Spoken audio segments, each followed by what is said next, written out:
আজ দুপুরের খাবার গরম ভাত, লেবু, লঙ্কা, কাঁচা পেঁয়াজ, খেটা শাক, এটাকে কেউ নালন্তা শাক বলে, করলায় কাঁকরোলে ভাজা একসঙ্গে মিক্স করে।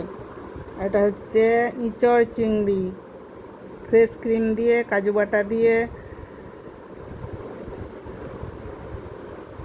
ধনে পাতা দিয়ে। এটা হচ্ছে ইঁচড় চিংড়ি, ফ্রেশ ক্রিম দিয়ে ইঁচড় চিংড়ি। ওই যে ছোটো ছোটো চিংড়ি, মাঝারি মিডিয়াম সাইজের ওই যে চিংড়ি, এটা ইঁচড় চিংড়ি ফ্রেশ ক্রিম দিয়ে। আর এটা হচ্ছে ভেন্ডি, আম, টমেটো, ছোটো মাছ, কাঁচা আম, ছোটো মাছ, ভেন্ডি, কারি পাতা, পাঁচফোড়ন দিয়ে এটা টক, চারা মাছের টক, ভেন্ডি মাছের টক, কাঁচা আম দিয়ে, আম পাকা, মিষ্টি, জল। আজ দুপুরের খাবার। হ্যালো বন্ধুরা,